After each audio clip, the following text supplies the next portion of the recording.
இந்த உலகத்தில் இருக்கிற அனைத்து பூக்கள் கிட்டையும் ஒரு விஷயம் சொல்லணும்.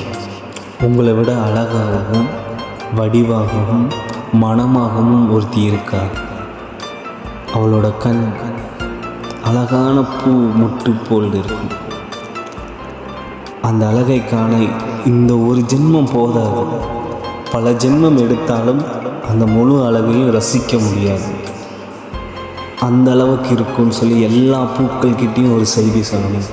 எல்லா பூக்களும் ஏங்கணும். அந்த அழகான பெண்ணின் தலைமுடியில் ஒரு முறையாசி ஏற வேண்டும் என்று ஆசைப்பட வேண்டும். அந்த அளவுக்கு பேரழகியவள். மெட்டியை காலில் நான் மாட்ட மயங்கும் பூங்கொடி, பெண்ணல்ல ஊதாப்பு, சிவந்த கன்னங்கள் ரோசாப்பு, கண்ணல்ல அல்லிப்பூ, சிரிப்பு மல்லிகைப்பூ.